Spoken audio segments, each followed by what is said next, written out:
back to my channel.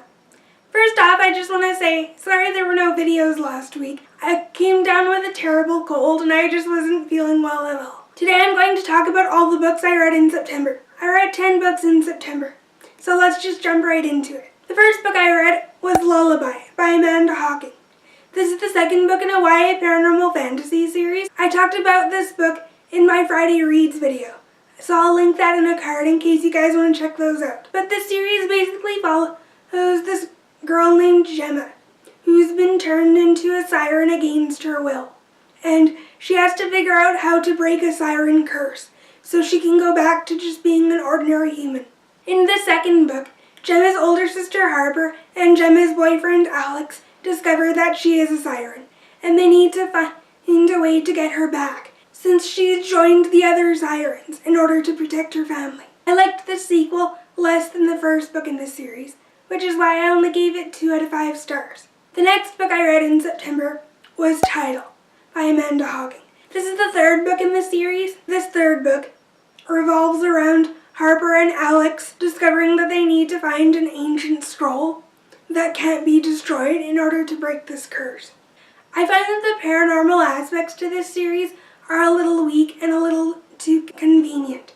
But the reason why I liked this book more than the second one is because there's romantic tension between Harper and a guy that she has a crush on in this series. Next, I read Elegy. This is the final book in the Water Song series by Hocking. I liked how this book wrapped up the series, and I'm glad that Gemma and Harper both had their happy ending with their love interests. The way that the siren curse was broken I found was a little too simplistic for my liking. It made me feeling like that's all there is to do it. It was that simple, and it took so long to figure that out. That's how I felt when they finally broke the curse. I think I gave this final book 3 out of 5 stars. Overall, this series has been middle of the road for me, but I still enjoyed it nonetheless. After finishing that series, I read Red Queen by Victoria Aveyard. This is the first book in a YA fantasy series. In this world, people are separated by the blood that runs in their veins, and in this world, Silverbloods are the ruling class. They're considered royalty. Silverbloods also have interesting supernatural powers as well, while the Redbloods are the poor people, and they have to survive at the tyranny of Silverbloods. We follow the main character, Mare Burrow, who was born as a Redblood, so she has red blood in her veins, and she was raised as a Redblood, but she soon discovers that she has supernatural abilities, like the Silverbloods. So it's decided that Mare will get a job in a silver castle to sort of infiltrate the Silverbloods and stop them from ruling the society. I liked Mare Burrow as a character. She was relatable and strong in the way she made decisions. I also liked learning about the world and learning about all the different kingdoms in the society and just the royal hierarchy in this world. There's also a love triangle that develops between Mare Burrow, Maven, who is one of the royal brothers in this specific royal kingdom. Then there's Cal. Cal is supposed to be king in the society, but for some reason the crown goes to Maven. At first it seems like Mare has feelings for Cal, but then she develops feelings for Maven instead. It turns out Maven may not be all he seems. I loved this book. It was a good first book in the series. I loved the world building and the plot in this book. It was really good. I also loved the cliffhanger conclusion to this book. I didn't see it coming, so it was a surprise. I realized that the characters who appear nice may not be all that they seem, so I thought it was a really good cliffhanger, and it definitely made me want to continue the series. I believe I gave Red Queen 3 out of 5 stars. Next, I read Cruel Crown by Victoria Aveyard. This is a paperback bind-up of 2 short stories that are set in this Red Queen world. The first story follows a princess named Corianne, who's a Silverblood, and she's the mother of Cal. Cal is one of the brothers that is actually supposed to be king to the royal throne. In Red Queen, we know that Corianne died, but this short story follows her life when she was still alive, what life was like for her at the Silver Palace. I loved seeing a glimpse into who Corianne was. I I really enjoyed this first short story, and I liked getting a little insight into who Corianne was as a character. The second short story follows the leader of the Scarlet Guard, and the Scarlet Guard is a rebellion group of people that are against the Silvers in society and are trying to stop them. I didn't really care for this second short story. It didn't really do anything for me or add anything to the Red Queen stories. That being said, I still gave this book 3 out of 5 stars.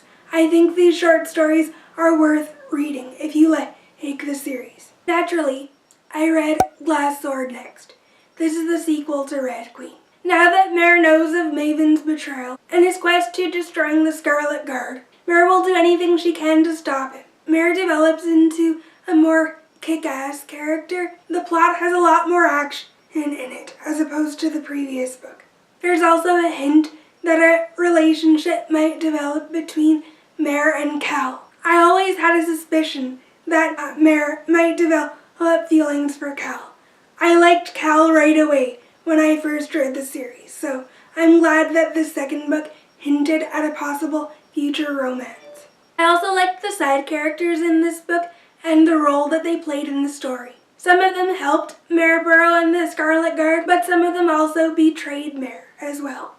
I believe I gave this book 3 out of 5 stars. It was really good.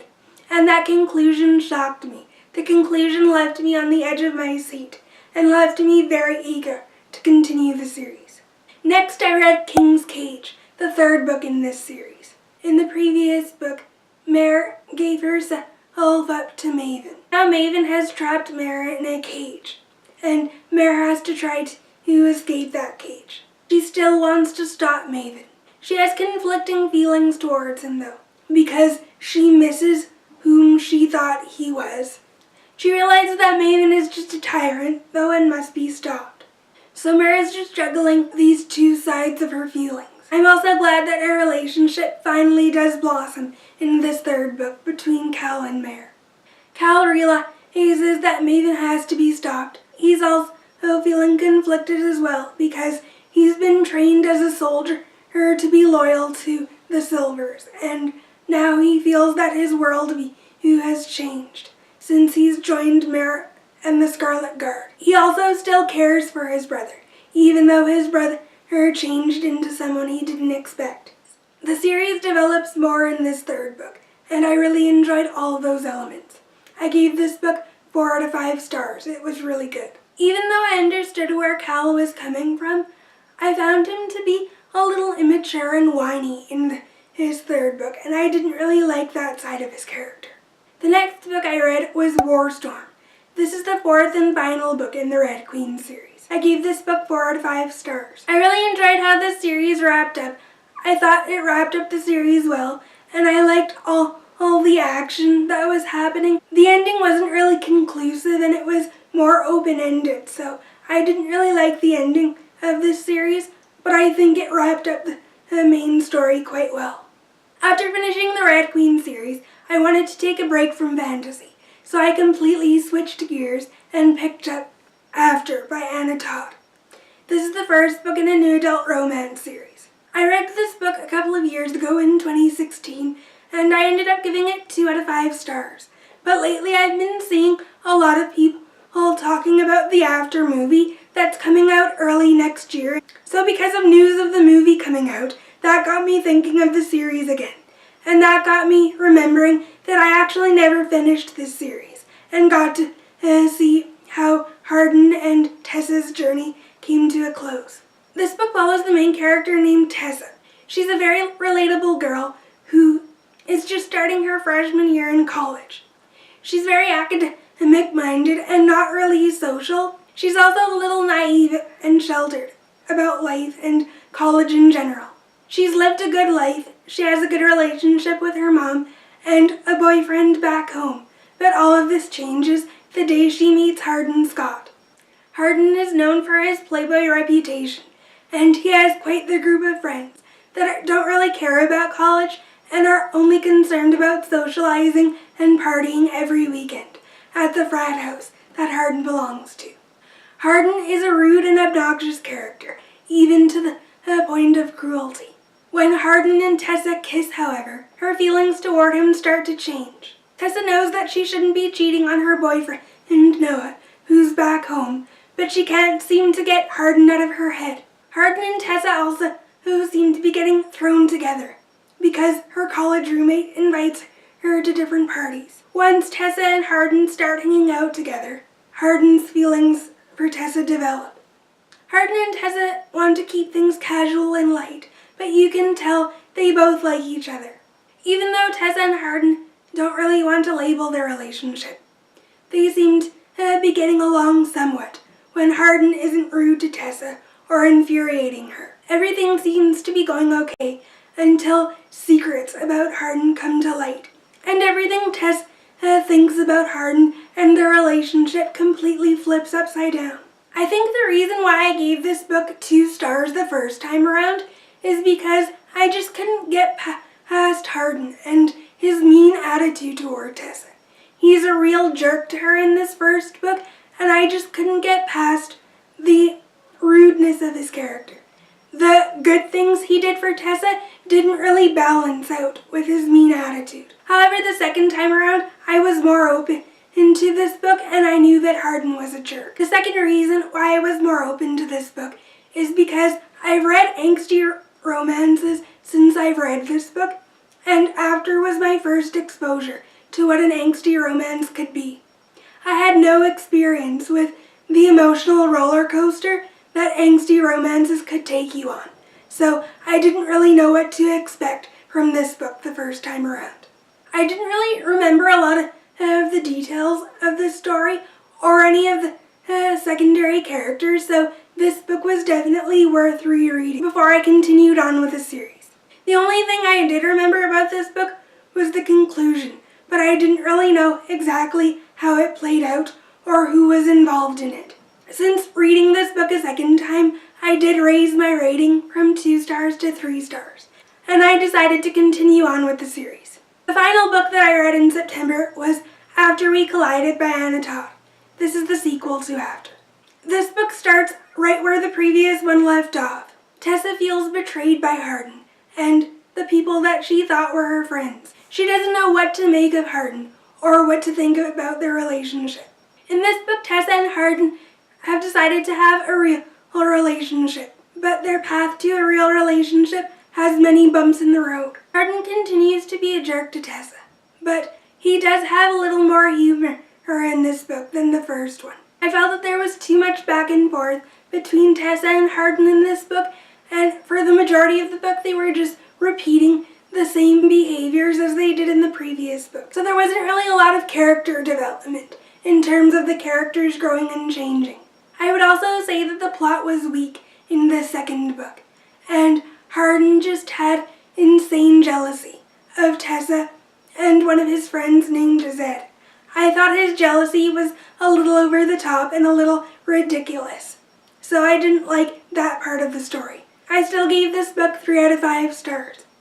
It was still a good book, but I would say it was just a repeat of the same, to be honest. Those are all of the 10 books that I read in September. Comment down below and tell me what was your favorite book that you read in September. I'd love to know. If you'd like to see more videos from me, I'll put some videos up on the screen in case you guys want to check those out. Also, don't forget to hit that subscribe button as well. Also, as always, if you want to hear more of my detailed thoughts on any of these books, I'll put all of my Goodreads reviews down below in the description. I hope you guys enjoyed this video, and I'll see you in my next one.